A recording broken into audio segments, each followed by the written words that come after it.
Hi everyone, this is Olivia Kneibler from the Alexandrienne channel, and today we're going to talk about dangles themselves, which is lesson number 4. If you like this video or find it of value, I would appreciate it if you would hit the like button and to get notified when I upload new videos, please press the bell notification below. And of course, I would love it if you would subscribe to my channel. Thanks. Okay, let's get started. I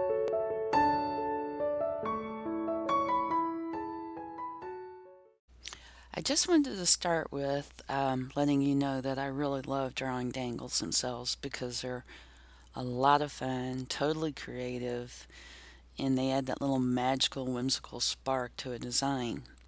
And I really hope that you find this to be true for you too. All right, here we go. So what are dangles? Dangles are a linear design which can be as simple as a single line all the way to a very complex design and everywhere in between. The only requirement is that a dangle needs to have a linear component. Dangles don't have to obey the law of gravity. They can go at any angle you desire. They can go up, down, left, right, swirly, jagged, wavy, straight. What you'll find is that there really are no limits to dangles. What you should do is just let your imagination have free rein and enjoy the process. Dangles can be a slender line, a group of shapes that are joined together to create a line. The options are pretty limitless, but it is worth mentioning again that the only requirement is that they contain a linear component somewhere within the dangle itself. Dangles can be used to enhance a design, whether it's an image or lettering, or they can be the main focus of an image. Typically, dangles extend out from an element within your design. If they are used to enhance an image and aren't the main focus, that doesn't diminish their importance. They oftentimes are the part of the creation that adds that special whimsical touch that brings your design to life. When you're deciding what type of dangles you want to create, you should take into consideration everything about what it is you're making and why. Unless you're doing a project that is purely just for enjoyment, which, by the way, are some of the most fun projects to do. You just let your imagination run wild. Here are a few examples of different dangle types. When I designed my book, I wanted the alphabet to be consistent so you could join any of the letters together and you would be able to rest in the knowledge that no matter how or which letters you joined, they would look like they belonged together.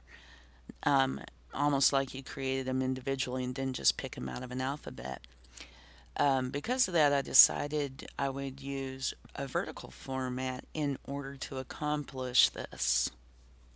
But now, having said that, it's worth noting that even though you can put any of the letters together and they'll look great, the one potential issue is that the dangle links actually will be kind of random. You might have to add to, subtract from, or alter the dangles in some way if you're wanting a specific balance or angle to the dangles. This would really only apply if you're planning on creating an alphabet and using elements from that to create different words.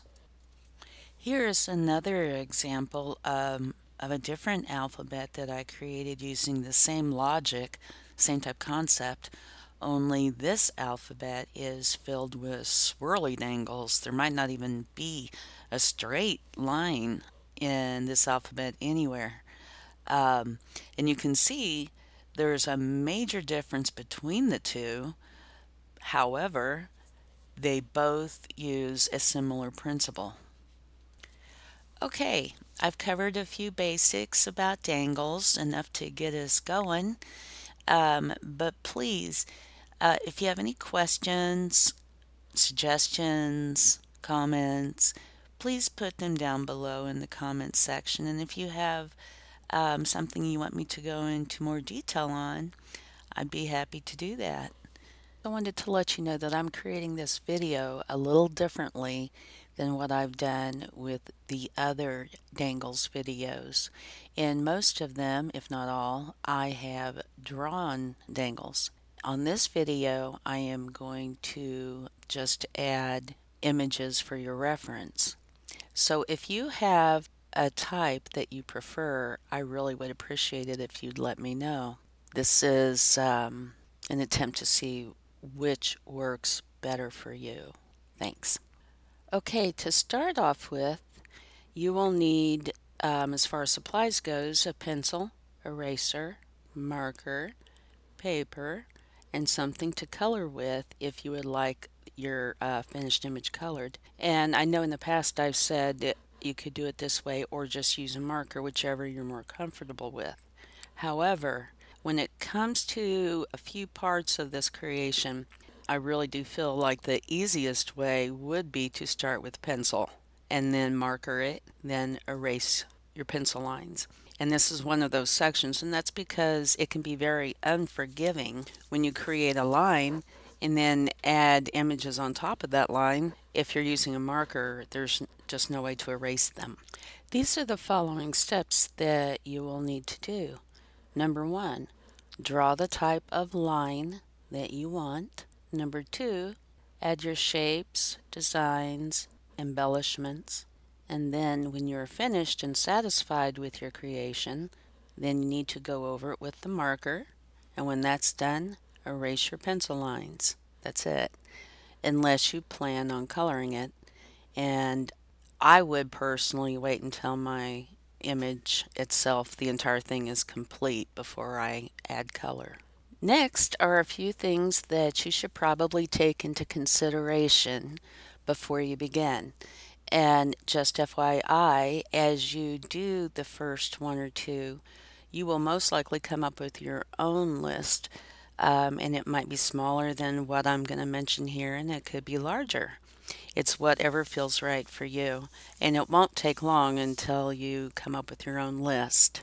But something I should mention before I actually get into the list is most of everything on the list is dependent on why you are creating what you're creating. If it's just going to be for fun or relaxation, therapy, a specific theme, occasion, a holiday, that all makes a difference. But I thought I should go ahead and say this ahead of time because if not, I'll end up saying it for almost everyone on the list. Okay, so number 1, what type of line? Straight, curvy, swirly, jagged, feminine, masculine, something you'll need to consider, and probably one of the more important since it is the very first thing that you'll be putting down on paper. Number 2, what type of designs do you want to put on the line? Do you want a repeating pattern, wedding bells, holly, circles? There's only a zillion things to consider here. Number 3, what charms to add? Now, I know we haven't gotten into that, and that won't be till next time, but it's worth mentioning here because that is going to be part of it. So you might want to give that a thought. Number 4, how long should your line be? Well, that depends on different parts of the image. One would be what lengths of lines are next to it, what the image is itself. If you're trying to create a specific shape for the dangle lines to be, the balance, etc. Everything kind of makes a difference in this. 5, do the dangles need to relate to each other? Well, that depends on what and why you're creating what you're creating. Number 6, do the dangles need to relate to what they are extending from? Again, that goes back to what you're creating. I would venture to say that most of the time, in some aspect, they do.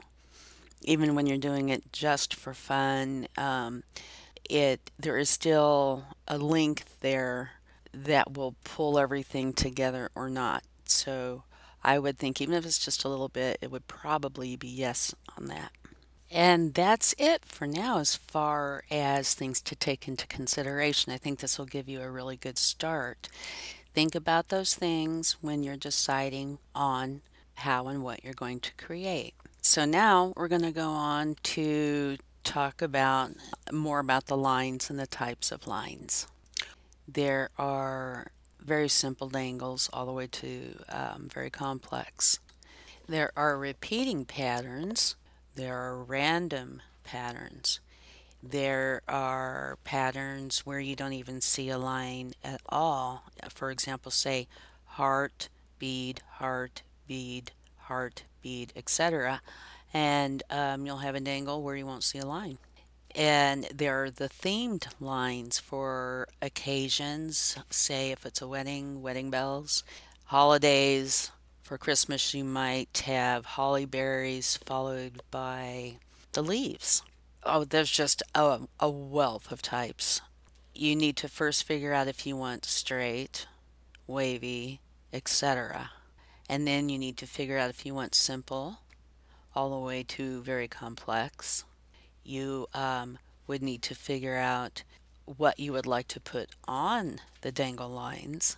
And there's also a few other type I wanted to mention that I find just really creative. One is where your dangle lines put in charms, and I know that's not till next time, but I had to mention this because it is part of the dangle section too, where you can add, say, little blocks or circles, and within those you can put letters, so you can create not only word going across the page, but it can also be in a dangle. For example, say if you write your husband or wife's name, below that one of the dangles could be I heart you. And each one of those could be in a shape of some sort. Or you can just have one long rectangle with the word in it, whichever word suits you. But putting words, letters, that sort of thing inside of dangles, I think, is just a neat idea.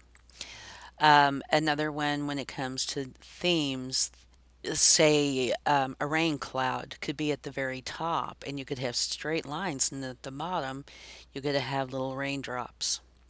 Or a flower, you could have a flower at the top with just a single straight line, and at the very bottom have two leaves. The ideas are just they just go on and on. And here is one more that I wanted to mention, which I think is really cool. Um, if you look at certain 3D elements, you can reduce those down to two dimensions without going into very much detail on some of them. For example, say if you were making something that you wanted to look kind of country, western, or primitive, you might want to make barbed wire. And to do that, you would make a straight or wavy line. And if you put little X's there, it will kind of resemble barbed wire. And another, I don't know how many people have done this or not, but if you have been into three-dimensional crafts at all, you probably have. You take a pencil and you take wire and you wrap it all around the pencil, and then you pull it off and you kind of extend it out and maybe turn it a little bit. And so you get this loop-de-loop-de-loop line. And people have attached plaques to that and beads and such. Well, you can do the same thing here, only two-dimensionally, and you could draw on the beads or the plaques. But I think that just looks really neat. And just one more. Say you could make your line, your dangle line, look kind of like puzzle pieces. You know how they have the little circular section that extends out or recedes in. That would be a lot of whimsy. So that's pretty much it. And if you liked this video, I would appreciate it if you would hit the like button. If you haven't subscribed, I'd love for you to subscribe. And remember to hit the little bell notification. That way you'll be notified anytime I upload a new video. Thanks so much for watching this all the way through, and I really hope you got something out of it. Oh, and just FYI, I'd love to see some of your creations. Have a wonderful day, and I'll talk to you next time. This is Olivia from the Alexandrienne channel. Bye.